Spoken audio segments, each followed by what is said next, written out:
Music Not Diving is brought to you by Acid Nation. What is Acid Nation? Well, it's a direct-to-consumer platform, a D2C platform. So if you're selling music as an artist or a label, or if you're a music fan wanting to connect more directly with your favorite music people, well, this is absolutely the place for you. Acid Nation offers quite a bit more than your average D2C in terms of additional services. They have their own pressing plant. That means they can service your vinyl orders completely independently of you. So they can take orders, press them up and send them out to your customers without you doing anything. Pretty amazing. They also have a streaming platform which pays out 1 cent per stream, a straight payment, not pro rata, just a straight payment of 1 cent per stream. That is pretty amazing, unlike anything else, completely unlike the big streamers, of course, which you'll love to hate. Acid Nation is absolutely doing the business in this area. So we use them for Hot Flush recordings. All of our stuff is up on there. We couldn't recommend them highly enough. So head over to acidnation.com to check them out.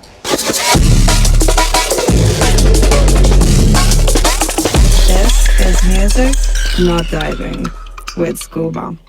Welcome to the show. I'm Scuba. This is Music Not Diving. Okay, we're talking Bugged Out on the show this week. One of the most legendary club promotions in the history of UK dance music, I think it's fair to say.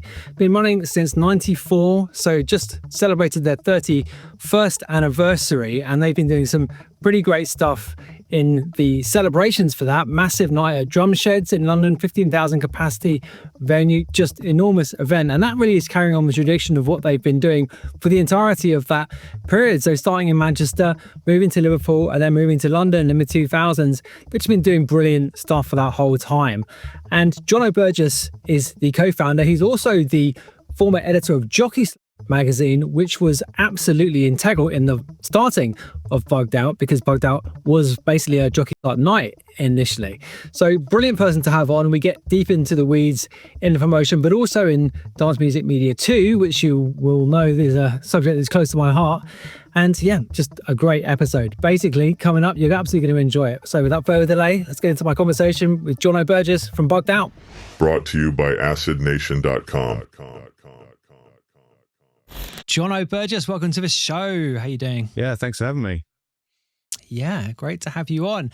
So, okay, I mean, lots to talk about. You have, obviously, you're most famous for being the Bugged Out guy, but obviously, of course, your contribution is quite a bit wider than that, as we've just been saying off camera. You are for the co-founder of Jockey Slut magazine and various other things around. So, just yeah, tell me what you guys have got going on now, because obviously you've got the book out, which came out fairly recently, which is a, I guess I got, there it is, exactly. For the benefit of people not watching, he just held up a pretty weighty looking tome. Yeah. So, yeah, tell me about the book. Yeah, we turned 30 at the end of 2024, and obviously when you turn 30, you're 30 for a year, so we thought we better milk this year for all we can. And obviously, yeah, we thought we'd market with a book. Everyone seems to be doing books at the moment, but I think it's quite different, because obviously it's not only a book about the history of Bugged Out. As I was putting it together, it struck me it's also a book about our strand of club culture, I suppose, and all the changes within. So, in the 90s, when you're looking through the book, there's barely any photographs, because no one took photographs in clubs, which obviously seems weird now. We had to sort of ask loads of friends around the country if they had phone camera snaps, and I think we got 2 professional photographs of a couple of DJs playing, but that was it. And obviously, really? Well, okay. Yeah, and obviously the last 10 years we had a surfeit of photographs to choose from, like literally thousands.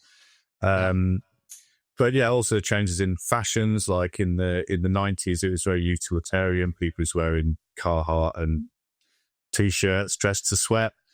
And then obviously Liverpool era, which is the late 90s into the early 90s, was that, I guess, gate crusher sort of vibe, where all the blokes had all the blokes gelled their hair in, like, they look like they look like members of the boy band Five, with that gelled twisty hair sort of thing going on. And then obviously, thank God, the electro clash era came in and everyone started dressing really well. And all the boys wore eyeliner, and so yeah, it's kind of, you can see also the musical changes we go through, although we are always rooted in acid house and techno, but the mutations that come off those genres, but also the changes in fashion. I mean, the end of the noughties, when we were still at the end in London, that whole Ed Banger, new rave era came in, and everyone just looked like they'd glued themselves and run through an American Apparel shop with all this brightly coloured clothing sticking to them, and mustard trucker hats, mustard trucker cap. Right. I don't know if you ever wore one of those. I did not wear one, but I certainly have observed other people wearing them. For sure. Yeah. Yeah. So right. Also, I don't know whether you collect a lot of crap, but I had boxes of cultural detritus from Bugged Out. I've literally gone from one storage unit to another around London. And so I had all this stuff. So I was like, this needs to go in a book, at some point. So, Such as? Well, we've got every flyer from the Manchester Weekly we did. So 4 years of flyers from 94 to 98. So I think flyers were more important back then because it was the only way. Yeah. There's no social media. It's the only way you could entice people into your clubs. They really sort of defined your club as well, I think. So, yeah, I mean, especially in that era, people really collected flyers and had them all over their walls. So people are going to love seeing all those flyers in one place. I've got some really weird stuff I kept. I kept the minutes of the meeting we had with Sankeys Soap in 1994 about the prospective club night we were about to do with them. So I've got these wits. So that's in the book, and we've got a budget as well of the first club night me and Paul Benny ever did. Who's my partner. And that's interesting. That's very, very interesting. I know, okay. And I bumped into Mark Moore from S Express on Sunday at this, it's called Merch Market, this thing I went to at the Troxy. And I showed you, I had the book with me because we were selling it there. And I showed him this budget and he's on the budget. I was like, look, you were 500 quid back then. But also, if you add the budget up, we lost money on the night even before we'd even done it. So we weren't, that was something we should have learned from straight away. Right, yeah. Yeah, exactly. I mean, I'm really interested to go through the whole kind of story of this thing with you. Obviously, as mentioned, like your background is in, well, I mean, what you got into in the first place was doing the magazine, was doing Jockey Slut. And I mean, this is actually, I mean, I was going to put this question to the end, but I'm just going to ask you it now. Like, I mean, the dance music press is it's a real area of interest to me. And there was a kind of golden era of it, which was the 90s, and Jockey Slut was absolutely part of that. I mean, I used to read it, every month without fail, I guess in the sort of mid to late 90s. And, I suppose music journalism and journalism, just generally speaking, has declined. There's been a kind of broad decline of it, and particularly magazine journalism for obvious reasons. Yeah. But I wonder, what do you think now? Because obviously you still do the Disco Pogo. The Disco Pogo, right? Which comes out twice a year. Is that right? Yeah, that's right. Yeah. So give me your general thoughts on dance music journalism, maybe music journalism overall. What do you think about it? What, now or then? Yeah. Now. No, yeah, I suppose now it's declined over the years since people just want bullet pointed information on social media. So not many, like I used to get sent to Brazil to interview Leo and Bushwhacker and write 3,000 words on them, in 2002. Yeah. Those days have long gone. When record companies had a budget to send a journalist away with an artist and spend time with them for a week. So you really got to know them. And, those days are sadly gone, I think. So, but I think also it's the way people want to receive information. They seem to want, things they can read on their phones while they're in the toilet in 2 minutes or on the train, and they're train for 10 minutes. So I think, a lot of journalism. There's a mighty weekly indie paper. I won't flag them off, but it's now become just a website, and you can just tell it's like written probably by ChatGPT. It's just there's just no depth to it. The information you're gathering from it is, you're probably best off trying to find the information yourself. So when we started Disco Pogo in 2023. Which is kind of very slowly risen out of the ashes of Jockey ended in 2004. We realised over the pandemic people were buying a lot more stuff. They were buying T-shirts, they were buying books, they were because they were trapped in their houses, I suppose. So I think people started to read more and read more long form articles, because I suppose they had the time then. So when we launched Disco Pogo, we wanted there to be, like there was in Jockey back in the day, an example is, 4,000 words on Warp Records artificial intelligence compilation, a landmark compilation. And we got a journalist who hadn't written for 20 years, a guy called Graham Sherman, who was just there at the time, right in the thick of it. And we're like, we'd love you to start writing again. And I think he was commissioned to 3,000 words and wrote 4,000. We were like, "I'll sod it, we'll print a lot." When we released Disco Pogo, it's a £15 magazine, which sounds a lot of money, but it's priced at £2 now, isn't it?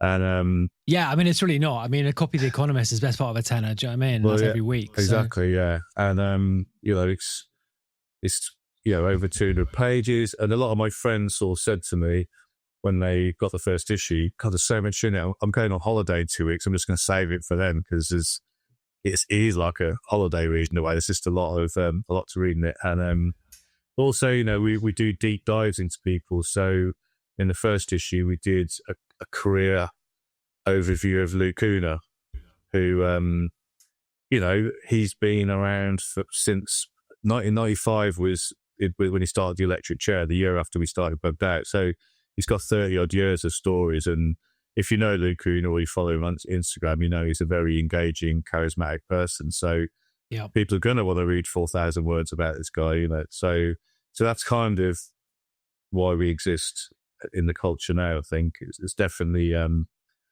not a huge market, but we've got a following now of people who buy it religiously every twice a year.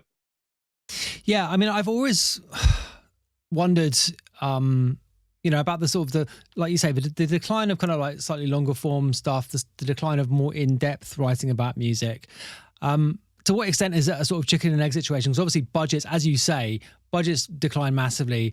Both budgets coming from labels, but also the money that these institutions are able to generate themselves and to pay journalists. That's obviously a factor in being able to pay people to write. But then there also seems to be a perception that there isn't demand, as you kind of said, because people want to read short stuff on their phone on the train or whatever. Like, how do you think about the relationship with those two things? Like, what is the more significant, do you think? Is it the fact that they just, if there was more of this stuff, do you think would people read it more? Like would that stimulate demand? Sadly not. I mean, you were probably reading Jockey in your teens, and that's when I was devouring magazines when I was a teenager, from Smash Hits to Select magazine. Actually, I was a bit older when Select came out. But I used to probably buy 6 magazines a month, The Face, ID, etc. But I do think teenagers and people in their early to late 20s are just now so used to consuming cultural information in a different way. And I don't, so I think it's just something you're used to. Also, there's an element where I think content providers, people who, influencers, for want of a better word as well, but cultural influencers on Instagram, they're to me the new fanzine writers. It's just a different medium to get across a niche subject that they're an expert in. That's kind of what fanzines were about, really, back in the day. It was a niche subject presented by enthusiasts to as many people as they could get to. Obviously, back then it was stapled, photocopied black and white pages, but it's much easier on social media, I think, to get the word out. So, yeah, absolutely. Yeah, I'd never really thought about that. And as soon as you said that, my mind went to football fanzines and buying those kind of things outside the ground. And of course, those people are now shouting into a camera on YouTube. Yeah, exactly. There's also the rise of authenticity in terms of the Fish 56 Octagon guy who did so well off his to camera enthusiastic record reviews from the past. They're now everywhere. There's now so many of them. We did a feature in Disco Pogo and we picked out 6 people. Like Fergie does it really well, Dave Seaman, for example, and I think since we've done that feature, it's not us that's influenced this, but there's now like about another dozen people that are doing them regularly. So again, it's just Instagram is a medium of and other social media formats. It's a way of getting this information across to people.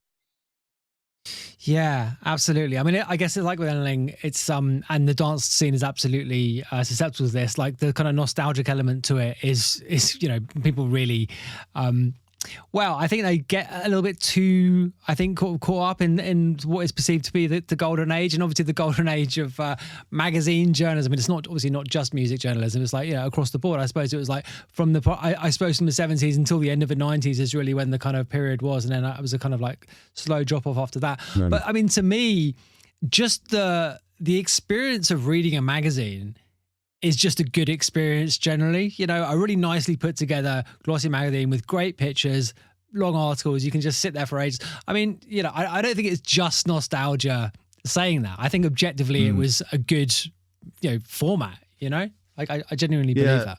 I mean, I think Generation Z as well sort of seem to like analog things that are physical. They can, this is why vinyl's become big again. And we have had quite a lot of young readers, probably in their early 20s, posting copies of Disco Pogo because they're probably like, wow, I quite like having something I can hold and take my time with, and maybe put my phone in another room while I sit down and read 3,000 words about Sade or something, so which is what we did. We had her on the cover recently. We always do a sort of more retro cover, and it's always an artist who sort of, from our cultural standpoint. So when we did Sade, we would have people in our culture talking about it, for example. So it's not just like, here's 4,000 words on Sade just for no reason.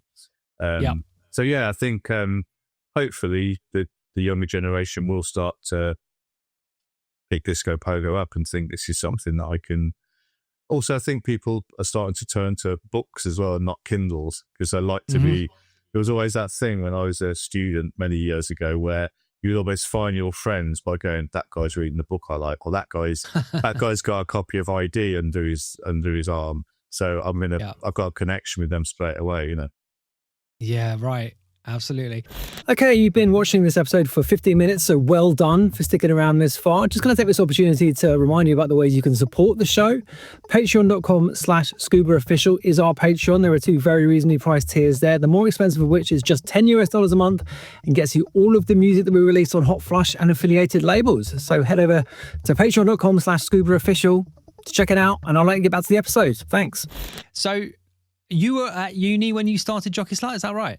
Yeah, the what was a polytechnic back then. I think we were the last guys to graduate from a polytechnic before they were called universities. But I actually had a sabbatical year editing the student magazine, and that's Jockey Slut evolved out of that kind of illegally in a way. I think when the polytechnic found out I was running a business from the student union, I got sacked straight away.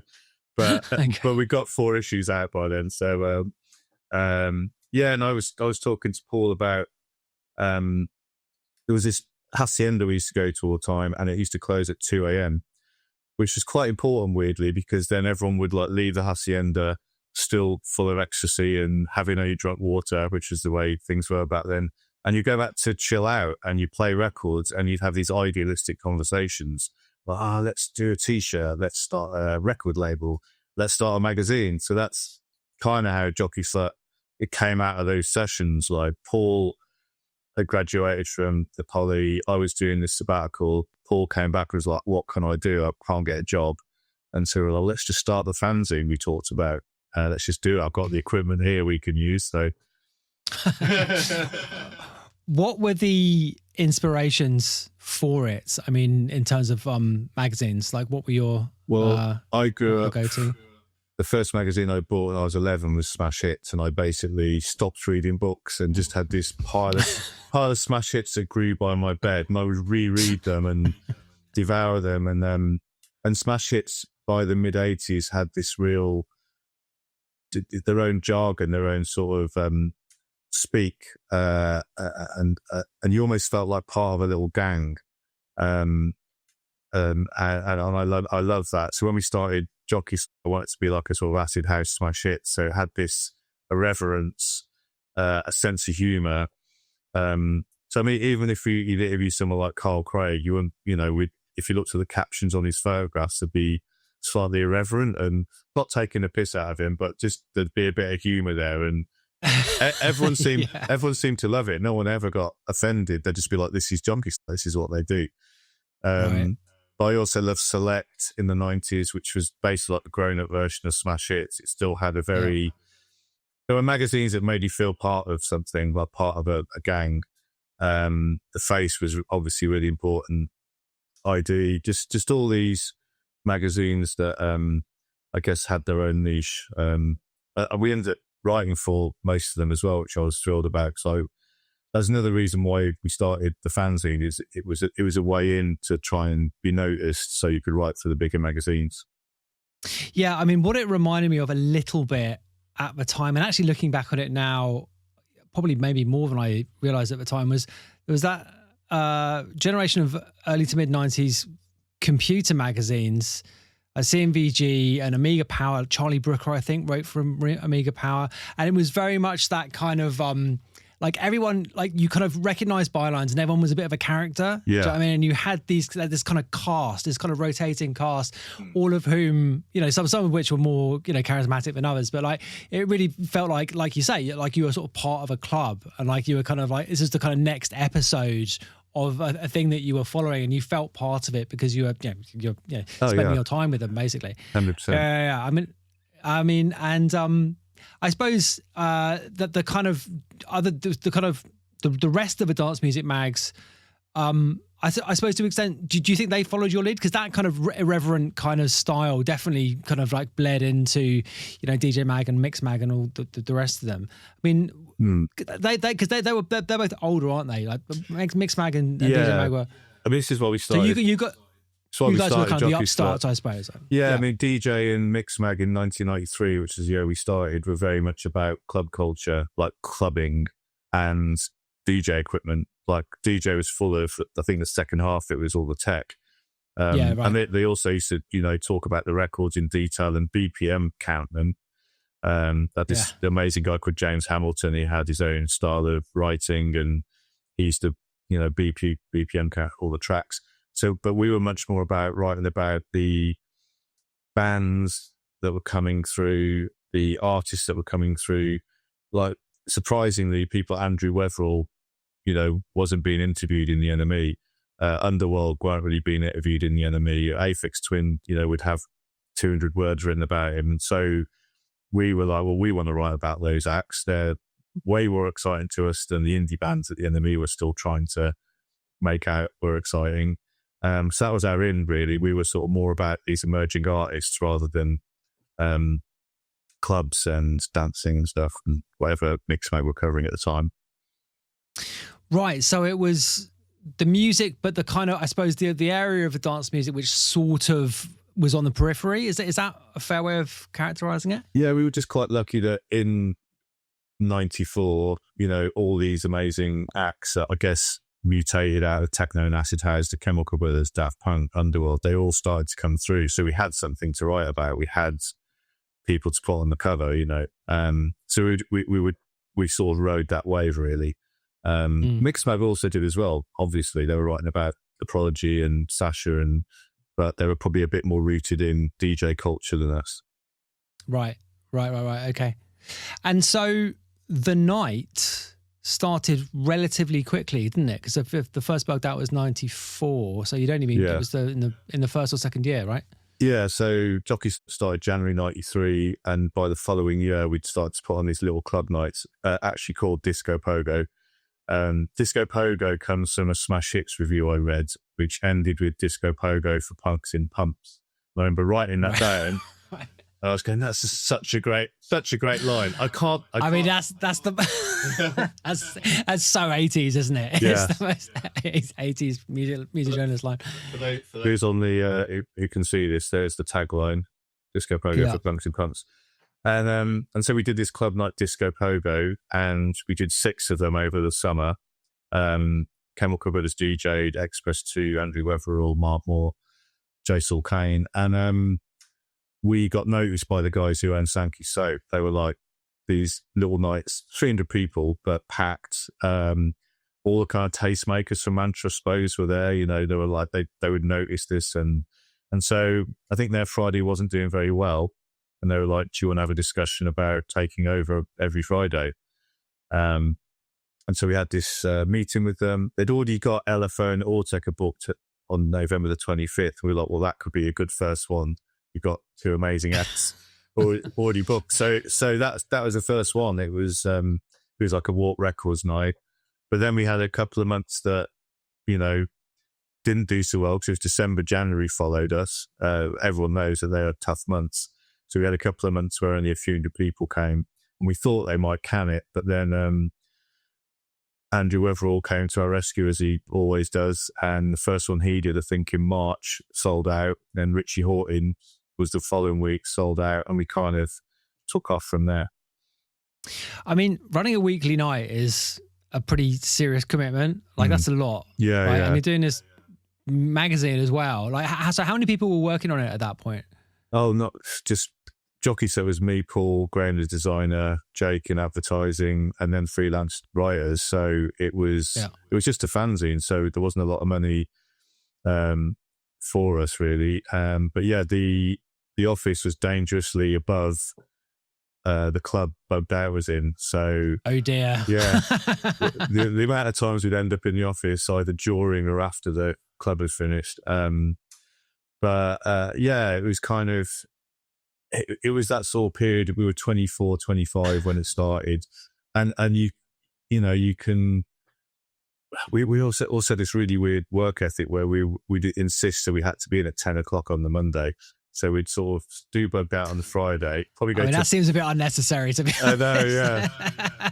We'd do Bugged Out on the Friday night. There was always an after party. We'd probably go to bed on the Sunday, and then we'd be in the office at 10 o'clock on the Mondays, and then work through the week until we got to Friday again. And we did that for 4 years. So yeah, it was a lot of fun, but it was pretty heavy going as well on our mental health. Which I had some problems 4 years in, to be honest. I burned myself out a bit. Yeah. Right. I mean, I read Sasha Lord's book, which covers some of this periods at Sankeys and stuff. I was going to have him on the podcast, and we didn't do it eventually. In the end, it did sound like it was pretty fun, generally speaking, but also quite rough around the edges. Because I mean, like Ancoats in that era was a pretty rough area, wasn't it? And there were some pretty rough elements, I imagine, around the sort of Manchester club scene more generally at that time. I mean, like James Ford, later of Simi Mobile Disco, and Jazz Shaw used to come to Bugged Out when they were students, and they said you had to run the gauntlet of getting there because you'd leave the relatively safer environments of Oldham Street, and you'd have to cross this road into Ancoats, and then you're in basically the dark satanic mills of the cotton mill era from the 19th century. There were all these derelict buildings, and you had to walk down this dark street where the street lights weren't working to get to the club. I remember a Detroit DJ played for us, and as we were going into the area, he was like, "This is more f***ed up than Detroit." So yeah, it was quite a scary place. It's now all artisan pizza joints and stuff, but yeah, it was quite. Oh, there was another story which is in the book. So we interviewed the Chemical Brothers for the book, and they remembered in 1998, they obviously gone to Manchester as students, so they knew the city well, and they decided to walk back with their record boxes to their hotel. Maybe they couldn't get a taxi easy. So they stayed for the after party a little bit, and they were walking back probably at 4 a.m. And these scallies came out of nowhere and they started throwing rocks at them. And they had to sort of leg it with their record boxes to the safer part of the city. As you do. Yeah. So wow. I mean, it's interesting actually, because I mean, actually, this has some significant parallels actually with another clubbing scene of a time, which we've talked about a lot on the show, which is Berlin. And Berlin in that era was very much that, right? It was post-industrial. No. Well, in the case of Berlin, actually, still post-World War II era, like lots of bombed-out buildings still from the war. Yeah. And these pretty amazing parties happening within those pretty awful surroundings. I mean, Yeah, I mean, do you think that? I mean, just to fast forward to the present day again, and get your take on a kind of hot topic. Like, to what extent has the cleaning up, as it were, or maybe gentrification, to use maybe another word that people would use, how much has that affected the club scene in big quotation marks? Like it's often said that small clubs have declined in relative terms, and festivals are much more important now. Like how important was it to have, I suppose, the freedom that you maybe get from sort of run down areas in which you can put on those kinds of clubs? You can run them every week without too much pressure in terms of finance and all that kind of stuff. Yeah. I mean, it kind of like I guess it sort of started again in the there was a period when the End closed in 2009 where we resided for 8 years. And the year before, Terminals had closed and Canvas had closed and all these iconic clubs had closed in London. And we were sort of like, where do we go now? We did quite a few parties at a gay club called Fire in Vauxhall, and we used to sort of do 9 till 5, and then it was an after hours place. So we found that as a venue that we used for a while, but we had to do parties in car parks. There was this culture of warehouse parties became quite big again in that era because there weren't enough clubs in London at the time. And you could get what's called a temporary events notice for up to 500 people to put a party on. Right, yeah. People obviously massage that 500 people upwards slightly to put the parties on. But yeah, I remember we did a massive one with Diplo in 2009, I think, in a huge car park, Great Suffolk Street. We had about 2,000 people into that. Yeah, I remember that. Yeah, okay. Yes, I remember, exactly what you're talking about. And like that various kind of events came up out of that era, didn't they? Like the Hydra started as one of those kind of things, didn't it? I do remember. And I think because those parties came out of necessity, punters then started to almost prefer them to a club or a professionally run venue. So that was an unusual era for a few years. They could be quite sweaty though, because obviously it didn't have the professionalism of a club. And we put a band called Late at the Pier on, who Errol Alkin had produced. I think Annie Mac DJ'd and Zongamin. And Annie Mac was playing, and then the power just went off. And the band were literally about to come on, and we had 800 people in there. All the power had gone off, the audio had gone off, so the lights are still on and stuff. And with the tour manager of the band going, right, you're going to have to go on and tell everyone what's going on and how they can get a refund. And then luckily the production guy was running around. It was just a 4-way plug that I'd given up. And, and thankfully he worked this out, changed the 4-way plug over, and suddenly we were back on and going again. But yeah, so they could be quite tricky. Oh, there's another time as well we did one, and it was so hot that condensation was pouring from the ceiling, and it was a night we did with Tiga, and we basically started off having a piece of cardboard over the mixer to try and protect the mixer. And I went to the old Blue Last in Shoreditch and asked if there was any umbrellas I could borrow. And we spent Tiga's set holding umbrellas over the mixer. Nice. Yeah, so they could be quite hairy, those things. Yeah, right.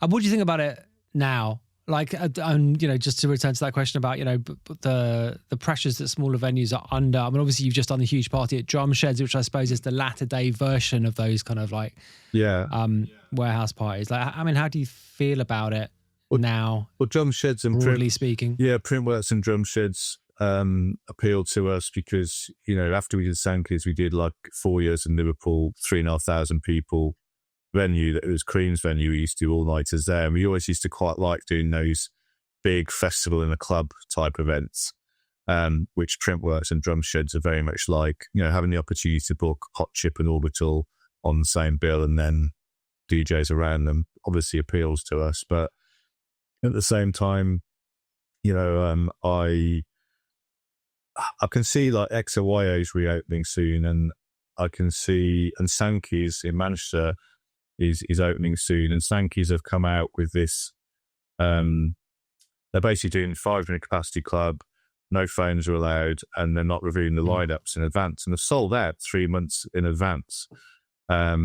So I'm sort of hoping that there's going to be this resurgence in these smaller venues that people go to weekly, because that's what used to happen. People used to go out to a club every week. And even when we used to do Sankeys in the 90s, people used to come on their own because they always would know people there, like their club pals.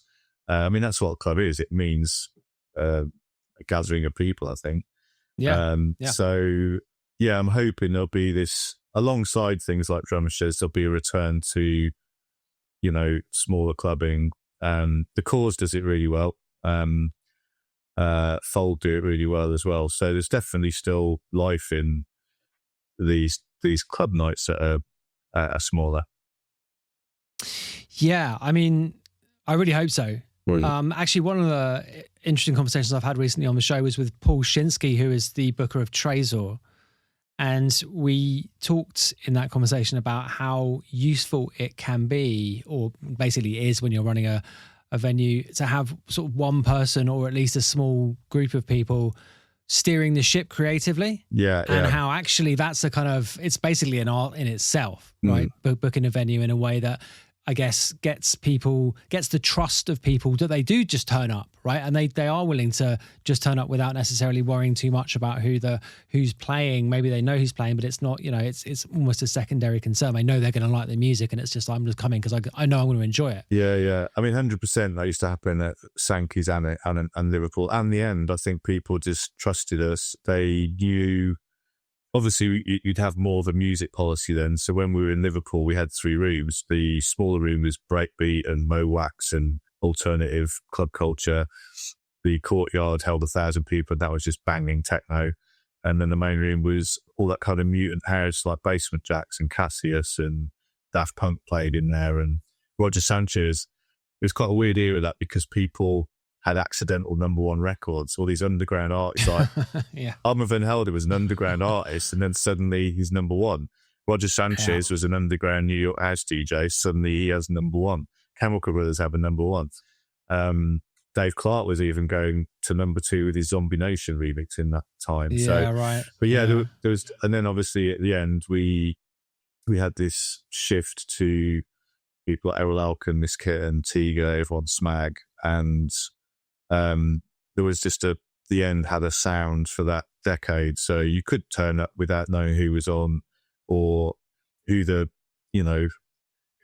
guy playing from 4 to 7 was. We gave, say, Bradinsky his first break in the UK, and people wouldn't know who he was at that point, but they would trust us and stick around and be like, it'd be their new favourite DJ after that. So I think there was a bit of a shift in around 2012, 13, when a lot of agents started to be a bit Big Willie style about their acts and be like, we want some say in the bills now. We want some say in how the bills, where our DJ's playing on the bill and how they're billed on the bill.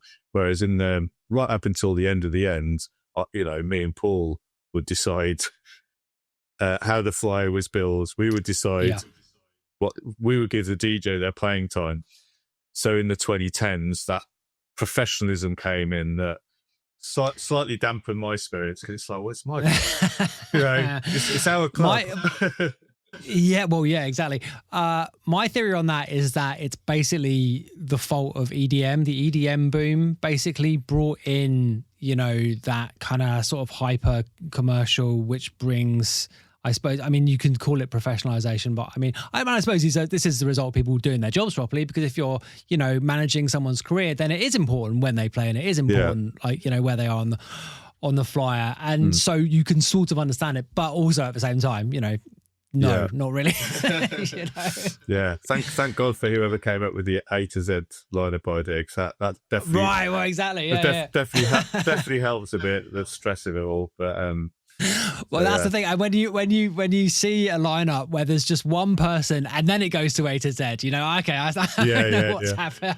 Actually, it's quite interesting. Again, I write about in the book that in 2006 we Y2Tiga's launch party for his album Sexor.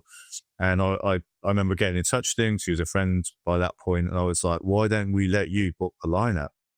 And it seemed like a really weird idea at the time. And so he was like, I'd obviously like Soulwax to play and Trevor Jackson and Errol Alkan, all my sort of friends. And he had the genius idea of trying to get Alternate on the bill. Okay. He hadn't really played for 15 years. And only one of them was still operational, Mark Archer, but he still had the suit. So I think he got his mate to dress up in the other suit. And we made it happen. But it's quite interesting that we then did one with Hot Chip, where we gave them the keys to the club and we're like, who do you want to book? Here's the budget. And they put together a really interesting, unusual lineup.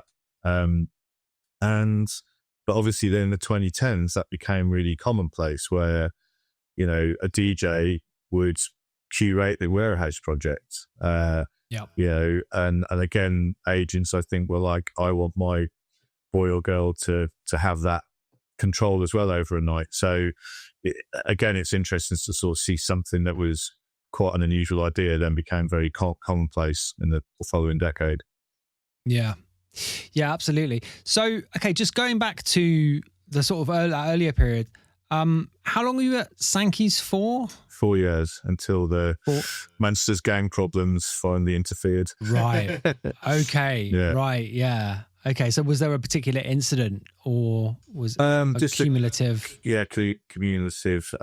We had 3 glorious years where they didn't really bother us because Sankeys was in a whole area, you know, and gangsters don't like to be in whole areas. They want to be, in the shiny, most visible, most desired places, you know.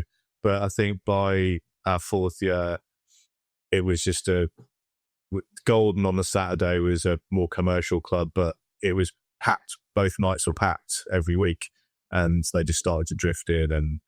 And the problem is, it's the younger guys who then start to drift in. They're the ones who start to mug people on the staircase and stuff, and just do all the petty crime. Then puts off the students or puts off people in general, and we have this quite rapid decline basically, and have to leave. Right. And then was it at that point you went to Liverpool? Yeah, luckily the guy who did Gold of at Sankeys on the Saturday was also helping Cream book their Saturdays, and he recommended us to James Barton and Jim King, and we made a very quick transition. I think 3 months after Sankeys closed, we were in Liverpool. Were doing so it was you on the Friday and Cream on the Saturday, is that right? No, we were monthly. So we did a monthly all-nighter that ran from 9 till 6. And we used to put all the train times from the whole of the north on the flyer, like what train you need to get from Leeds or Sheffield or Manchester to get to us in time, and what train to get back afterwards. So yeah, I mean, this is when the Bugged Out name came into my consciousness for the first time, because I used to read about Cream obviously in Mixmag and stuff, and never actually made it up there myself, but obviously you had it rammed down your throat as a kind of consumer of music journalism in London. It was like, this is the best thing ever, you have to go to. And then you guys started popping up on the ads, wasn't it? It would have been like the Cream ads, and then the Bugged Out would be there. Actually, I mean, and the stuff that you were, the music that you were booking was way more up my street, because I was definitely much more into techno and that kind of stuff. At that point, and it really piqued my interest, but never made it up, never made it to Nation, much to my annoyance. In hindsight. It sounded like it's pretty awesome. Yeah, generally speaking. It had like this phase-on sound system or something imported from New York and set up by some dude from New York, and that was it was just an incredible club, really. Incredible sound. The rooms were actually can you one thing I love doing on this show is getting people to describe in detail these kind of legendary venues. I don't think we've ever had anyone do Nation. So can you just like describe like walking in, like what was it like what was the the size and all that? Do your best to it held describe Nation. It held 3,500 people. I could actually hold more than that, probably about 4,000, but the annex was a smaller room which was held 500 people. And it's where Cream started. They started as this 500 capacity club, and the annex was an incredible room that John Carter helmed and Errol Alkan later on absolutely loved playing in. It was a classic room, which is just a rectangular box with risers. So DJ was, at the far end, rectangular box, and then, dancers elevated by the speakers and stuff as well. Incredible room for a DJ to play in. The main room was like a huge box. We held 2,000 people. Probably a bit more like the Warehouse Project vibe, where, again, the DJ sort of front and center, projecting out to this huge square room. That was the room we used to have our banner that said "It's just a big disco" down it. How high were the ceilings? That was a high ceiling room, that one. The annex was low ceilings, and the main room was high ceilinged. And then the courtyard, there's this huge bar area connecting the main room and the courtyard, which probably held 500 people. A lot of people gather in. We'd have all our playing times there. People come in and they'd always be like, "Oh, right, that's when that person's on. That's when I need to be in that room." The courtyard, there was always a queue to get in because it held 1,000 people, but we quite often have people like Carl Cox in there or Laurent Garnier, because it was a techno room. And Dave Clark was the resident with Justin Robertson. So a lot of people would, religiously go and see those guys. Other, proper residents where people would want to be in the room for Dave Clark's set. And that again was a DJ front and center at the far end of the room, big rectangular room, but really importantly, the bar, right off in the sort of left-hand corner, so it didn't really interfere with the dance floor. And it had a little amphitheatre bit at the very back where, again, the clubbers were raised up. And what was amazing when it was on till 6 a.m. was over the summer, the sun would start coming in at 5 a.m. and would slowly sort of go down the amphitheatre bit at the back of the venue. And clubbers would bring sunglasses with them for that moment, knowing that at 5 a.m. they would be on that back bit and the sun would start to hit them. So so that was Nation. Yeah, right. I mean, it does sound great, and gutted never to have actually made it down there. Tell me about the first Bugged Out Weekender. This seems like gosh. Right. So the first one was in the year two. Yeah. And the first one was in the year just before, like, what was the thinking behind it? We basically were approached by SGM, huge promoters who had just, a couple of years before promoted Oasis at Nebworth. They did a lot of rock gigs and stuff. And Chris York from SGM was friends with Richard and Paul at Bugged Out in particular. And it was, this idea of taking, because we were selling out Liverpool every month and it was 3,500 people. The capacity of the Pontins in North Wales, which wasn't that far from Liverpool, was 3,500 people. So we just thought, it'll be easy. We'll just transplant 3,500 people from Liverpool to North Wales for the weekend. The problem was we got wind that someone else was going to do a weekender, one of our sort of competitors, I guess.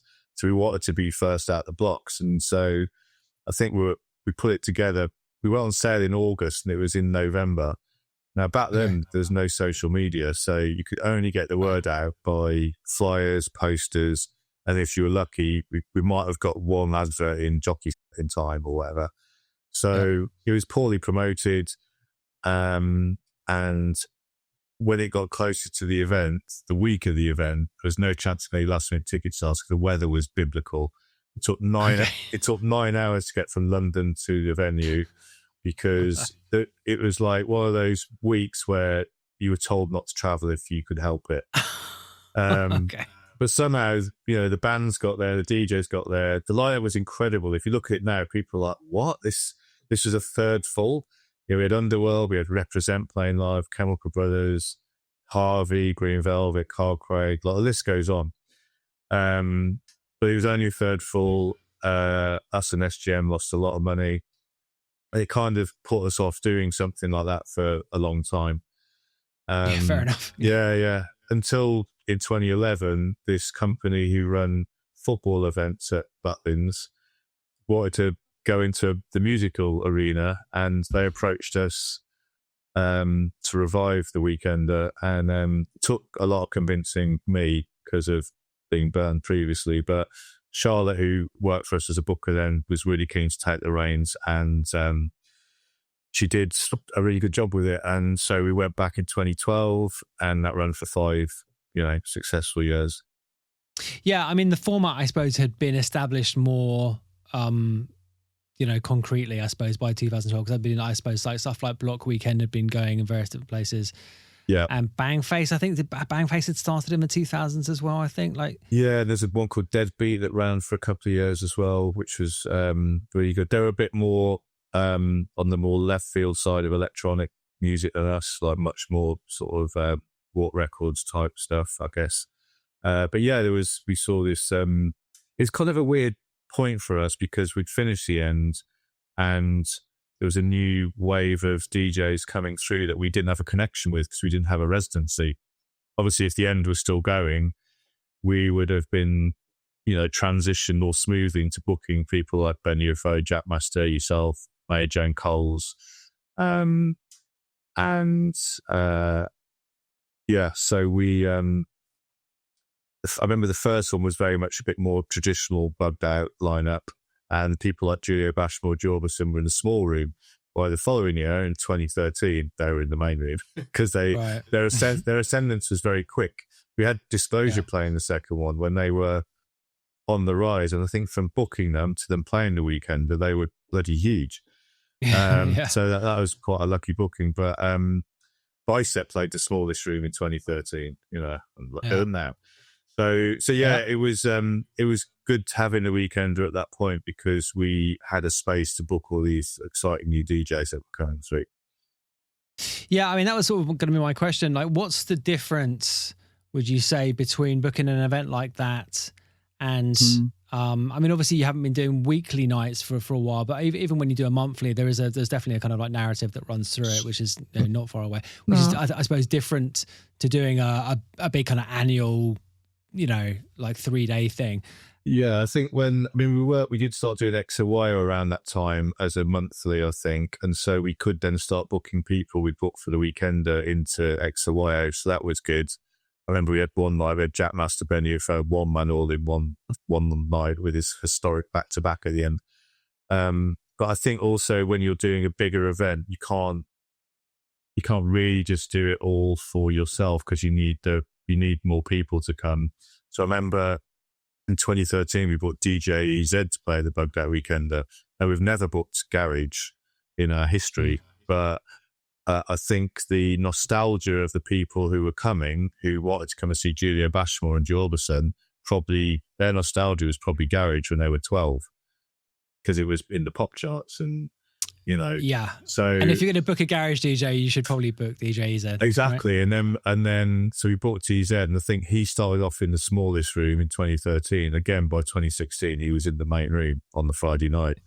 And I remember when we booked him in 2013, all the DJs are so, like Jackmaster, Ben UFO, everyone wanted to see him because obviously technically he's like the Jeff Mills of Garage, isn't he? Oh, exactly. I mean, he's a brilliant DJ. Yeah. So yeah, I think we had like dubstep on the lineup, which again wouldn't have been a natural fit for Bugged Out. But so yeah, I think when you're doing festival lineups, you have to be broader. Yeah, absolutely. I mean, you say dubstep wasn't a natural fit. My perception of Bugged Out really has always been that it's very sort of open-minded and quite wide-ranging and not necessarily locked in to one kind of sound. Is that a fair assessment? Yeah. I think personally we've come out of acid house and techno, but it was called Jockey Slut Presents Bugged Out for many years, and so it had that magazine mentality. It's like a magazine in motion. So if when James Lavelle and Mowats came through, we wanted to give them a platform, so we'd book in regularly into room 2 at Sankeys and into the smaller room at Nation. So yeah, we did always like to reflect other styles of music that we were into, for sure.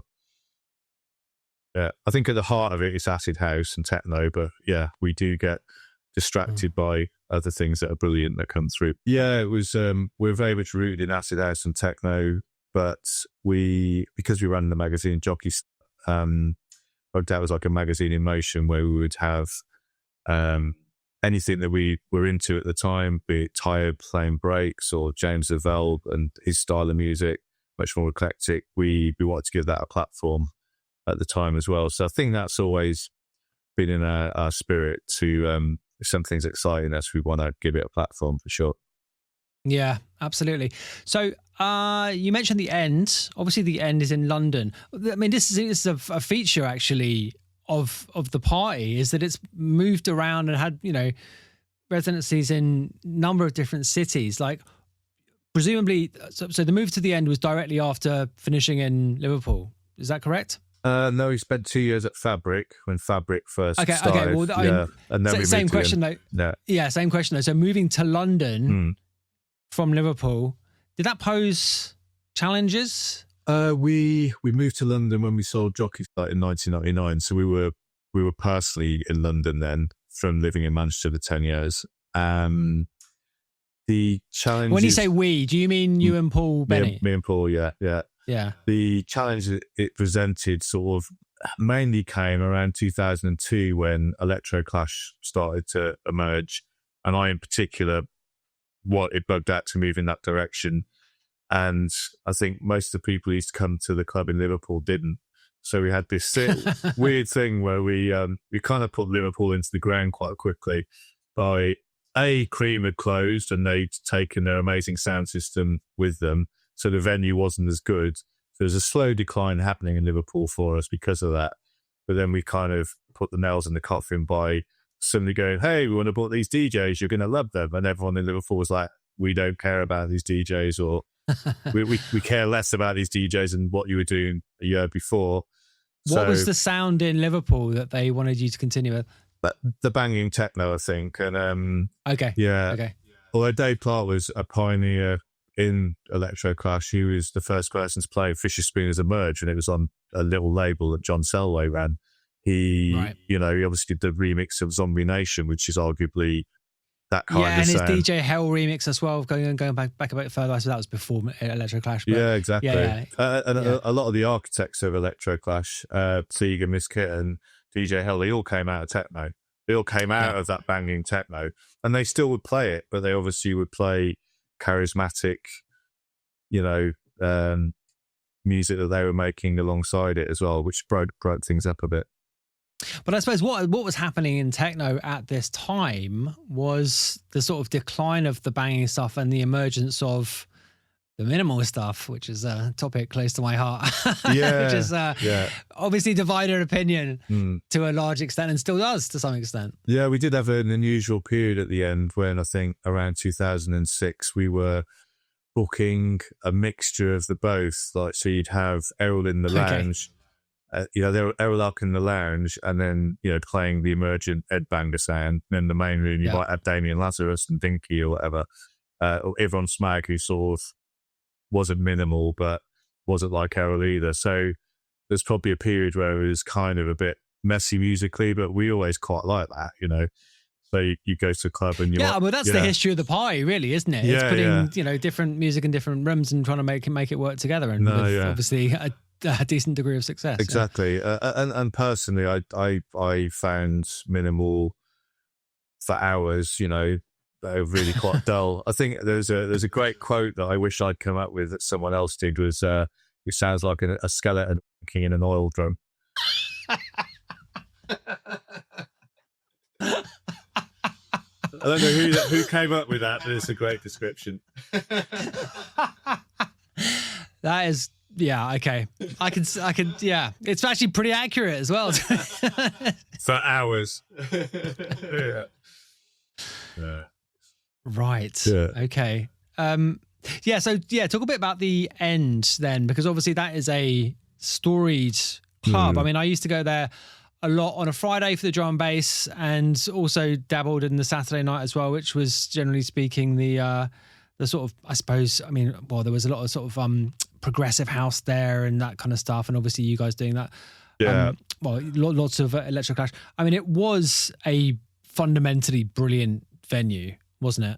Yeah, and again, like, Sankeys, when it had 2 rooms, Liverpool with its 3 rooms, we had 3 rooms to play with at the end. But it was a good size at the end. It only surprisingly held about 800 in the main room, as in the main 2 rooms. And then they added AKA, which took it to about 1,200. But so we could have house in AKA.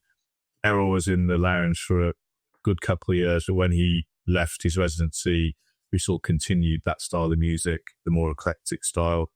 And the main room, we had Miss Kitten, Tiga, Ellen Alien, Yvonne Smag, Brudinski.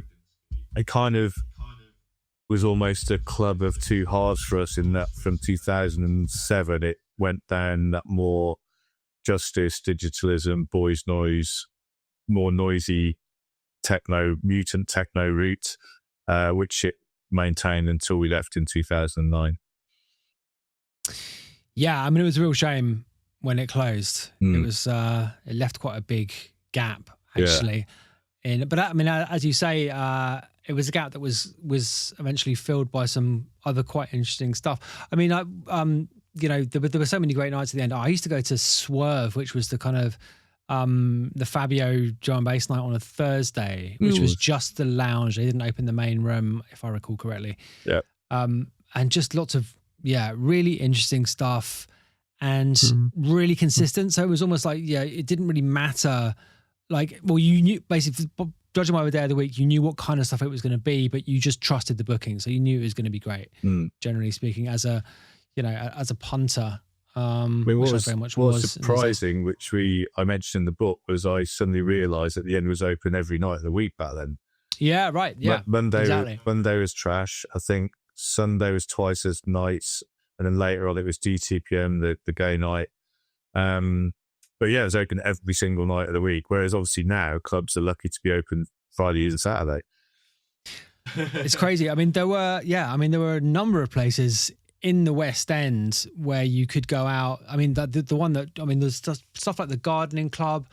There was, oh man, what was the one? Bar Rumba was a classic one. Like Giles had his night, and then there was Movement on the Thursdays. There was a deep deep house night. It was Space, wasn't it? Space was brilliant. I used to love Space. It was Luke Solomon and Kenny Hawks' night, and so you see Derek Carter there often, and it was. I was just going to say Derek Carter. The first time I saw Derek Carter was at Space, and I was just fucking awesome. Really, really was like, but every night of the week, and it is. It's kind of a shame, without wanting to be too nostalgic about it. It is a bit of a shame that you can't get that quality of music on a Tuesday, you know, at multiple venues, in London. No, exactly. I suppose again, people must be turning to the web to get there, to get, to see different styles of music coming through. And I think there's just a bit less of a culture of broke through, going out and doing that kind of stuff. Yeah, exactly. Yeah, exactly. I mean, it's much more expensive to do it. I mean, I remember you could go, like those kinds of nights, like the kind of midweek nights at places like Bar Rumba, it was like £3 to get in. Yeah. Exactly. It's like, and get a night bus home. I mean, you can go out for 20 quid. Do you know what I mean? Like, and have a few drinks. Yeah. In the book, there's a flyer from 1995 where you could see Daft Punk live for £5, and it was £1.50 for a beer, and that was all. All laid out on the flyer. Obviously, you have to adjust for inflation, but I'm sure it was still cheap. Yeah, still relatively cheap. So, tell me about, in comparison to all these things that we've been talking about, tell me about doing the big party at Drumsheds recently. What if anything, are the differences, like, between doing something of that scale? Because I mean, what's Drumsheds like? 8,000-9,000 or something crazy? 15,000. Oh, okay. The main room is 8,000-9,000, I think. The smallest room is the size of XOYO. So it's a big old place. I think it's the biggest club in the world, as well as the new, is it Universe in Ibiza, the new, they're both 15,000. And I think what appealed to us when they approached us in 2023 was to do the Hot Chip Orbital headline one. Was, like I said, we love sort of doing the sort of festival lineups, doing the weekend. We were involved in Field Day. We were a founding member of Field Day from 2007 to when it changed hands. So we've always liked doing those big big events. Also, I think it sort of seemed to mark a period where a lot of older clubbers were coming back out, and either their kids had grown up or they brought their kids with them because they were 18. So there's an older crowd coming to those events, but also it wasn't exclusively old. I think the average age is about 35 that would come to them. And that sort of appealed to us as well. I think we could put nights on because they're in the daytime that someone in their, late 40s would be like, well, I can go to that. Yeah. So yeah, I think that appealed to us as well as just doing other things. Obviously, the Bugged Out Weekender is back as well. That's on in under 2 months' time. So I've got a cold sore on my face from the stress of the fact that that's looming. But we've always liked doing the kind of festival type things as well as club nights. Yeah, absolutely. I mean, you mentioned the field day buyout. Obviously, that's that and various other peripheral issues have been pretty hot topic over the last 12 months or so. What is your general feeling on just from a 30,000 foot view, that sort of involvement in music, I suppose, and festivals? I mean, I'm talking about private equity and these sorts of big forces getting involved in this kind of area of culture. What are your thoughts? I think it's difficult because obviously coming out of the pandemic, production costs rose by 30% quite quickly, and that's why you saw quite a lot of festivals suddenly just falling like dominoes, because it's just people wouldn't spend more on tickets. So the ticket price is almost like we can't really go above that because people are going to push back. You couldn't charge £7.50 for a drink like the pubs were, weirdly. It's this mental thing of like, I'm not buying that many drinks at a festival if they're charging that. So you have to temper bar prices. And so, money has to come from somewhere.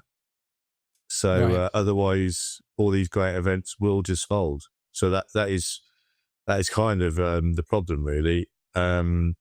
It's the same issue, I think, with the parks that get used to stage events. Some people don't like noisy events happening in the parks, but it's almost like an austerity issue that the councils don't have any money. So their only way of getting money is by having these events happen in their parks, So I think it's sorry to interrupt you.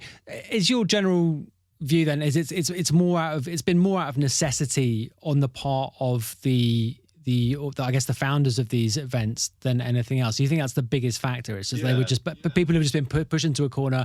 There was money available. People sort of understandably take the money. Is that? Yeah. Otherwise, I think the events wouldn't happen. I genuinely think you would have seen not just things like Stand and Calling folding. I think you would have seen a whole raft more of events folding because it's just even before the pandemic, the profit in most events are in the last 15%. It's just eye-wateringly stressful. You have to almost sell out to make good money. The amount of times we'd be happy with a break even. And what's mad in the events business is the amount of times I personally have been on risk for an event, and you could spend the whole year working, and then at the end of it, you have to put money in. Yeah, that's not quite the right way around, is it? No, but I've been in quite a few things like that. I mean, Field Day initially, when it started in 2007, it was that setup. It was Bugged Out. It was a guy called Marcus Whedon, Tom Baker from Eat Your Own Ears, and the Lot Tavern, who had Adventures in the Beetroot Fields, which is a sort of indie club night. We were all independent operators, all on risk. And luckily the first one sold really well, but was a bit of a disaster operationally. So, right. Okay. But we managed to get to year 2 and then it started to take off from there. But yeah, a lot of these events, I think wouldn't be around if they weren't funded by someone at the moment. It's just 30% is such a huge amount for production to go up by. And sadly, you just, you can't just go, right, the tickets are going up by this amount. Well, you can, but it, again, probably wouldn't sell. Yes, absolutely. So how much do you think the sort of boycott activity that was present to a certain extent last summer around certain events, specifically around Superstruct events, actually, and certain Superstruct events in particular, how much of an issue, I'm trying to figure out how to frame this question, like how much of a problem is it for the people running those events? Like, just taking the sort of moral dimension out of it completely. I just mean from a sort of business perspective. Like, I mean, how much of an issue is that? Has that been, do you think? Yeah, I suppose a huge problem for the bookers. Mainly the bookers, I think, because obviously they're the ones that have to deal with the talent and the agents. And, I know from a fact that they all personally were pro-Palestine, and it's just difficult. But I think also what was difficult last year was those Superstruct events were particularly homed in on the other big operators who have ties with Israel, if you look hard enough, or other nefarious ties, didn't seem to be picked on. So, I mean, there's always a bogeyman that that people like to focus in on to make it easy. Yeah, that's just always how it works, right? Yeah. So I think it was difficult for both of those reasons, really. And for you guys, you must have had takeover offers in the past, or certainly interest from these kinds of things. We sadly haven't, because I think we've always gone a bit up and down over the years. I think the point where we might have potentially had investment was when we were flying high in Liverpool, and then we did the disastrous weekend that probably would have pulled people off. Okay. So yeah, okay, it's still very much independent. And is that sort of happily? I mean, do you have a sort of we'll be independent till we die kind of ethos, or are you sort of more sanguine about it? Probably more sanguine. I mean, we are sort of like, we're actually 31 years old now, and obviously we've got the Weekender, which is coming up, which is a jewel in our crown, I suppose. But we're definitely not operating the way we were, 20 years ago or so. Our staff is minimal, but yeah, we're sort of happy to still be here, really. I mean, I looked into what other UK club nights we've got to try and catch up, but I don't think we ever will, because Back to Basics is still going. I think they still throw a yearly party. They're 34. The Hacienda's still going. That's obviously a club brand. Even though it's not bricks and mortar anymore, they're still wildly successful as the Hacienda. And the Torture Garden is the longest running UK club night. So we'll never catch them up. Yeah, exactly. Yeah, amazing. Well, I mean, congratulations on, still being here. Basically, I suppose that's it, right? Yeah. Because I mean, that in itself, as you say, is an enormous achievement, and still to be doing stuff like, events which are, as I think, so, culturally relevant in the scene, as the Drumsheds parties is great, honestly, really. So just to finish up, give me a couple of your most sort of treasured memories, perhaps good and bad. Maybe not treasured, but like give me a couple of good ones, and maybe a disaster, because people like hearing about disasters, don't they? I think I love the amateurism of the 90s and what you could, before the agents really moved in. So a good example of that is when we were at Fabric, and I think 3 months into doing Fabric, our friends, we're good friends with the Chemical Brothers. I went to university with them before they became the Chemical Brothers, and pouring in Ed Simons and just doing a deal over the phone for a bag of sand, as Ed put it. Just pay us a bag of sand. But the other story, which is relatively well documented, is our 4th birthday, we tried to book Daft Punk. Their manager, Pedro Winter, said no. We then booked our lineup, spent all our money. We had Green Velvet, Harvey Surgeon playing that in 1998, a lineup that would still stand up today. And then the week before the show, or 2 weeks before the show, Pedro Winter rang up and was like, "Oh, Thomas Bangle wants to come and do a little live set. Would you be up for that?" And we were like, "Well, we would, but we've got no money. We've spent it all." He rings back an hour later. "Oh, Thomas wants to just do it for expenses. Like, if you could pay his train fare and hotel room, he'll come and do it." We were like, "Great, we'll have him." And this was the year Music Sounds Better With You had been all over, he was, and Roulet Records was, I think that's why he wanted to do a little live set, 'cause he was making his own music on Roulet. He wanted to do a set of that. And then an hour later, Pedro rings up going, "Oh, Guy-Man's feeling a bit left out. Do you want Daft Punk DJing and Thomas playing live for expenses?" So that happened, and we were like, "We've got to do something to thank them." So we bought these Beach Boys box sets of Pet Sounds, which we asked the hotel if we could go in and leave them on their pillows to say thanks. So obviously, they were huge Brian Wilson fans. And yeah, that sort of thing obviously wouldn't happen these days. So that's those were great early successes, or just stories that just wouldn't happen now, I suppose. Yeah, right. I mean, in terms of disasters, I think we've obviously covered that weekend. I think just technical things like I mentioned in the book, when we started XOYO, I was one of the founding members of XOYO and the booker at the time. And we did the first Saturday, obviously put Bugged Out in as the first Saturday. It was our club. And halfway through the night, Simian Mobile Disco, she put their first record on and the fuse blew. Emergency lights come on. Oh no. And I'm like, the owner of the venue's like, "The fuse is blowing." I was like, "Well, put a new one in then. Let's change the fuse." It's like, "It's a fuse from the 1960s in the adjacent building. We can't get to it until Monday." No. And I'm like, "What? So this is it? The night's over?" And we basically didn't have any way of telling people. The microphones wouldn't work. Everyone just started to realize that was it, and all we could do is try and take email addresses. We took like hundreds of email addresses, going, "We'll make it up to you and somehow." So nights like that still make me sweat a little bit, those memories. Yeah, I mean, that's what makes the good times worthwhile, though, right? Yeah, exactly. Yeah. Absolutely. Well, listen, Johnno, thanks so much for coming on the show, man. Really appreciate it. Yeah, so we enjoyed it. Thanks for having me.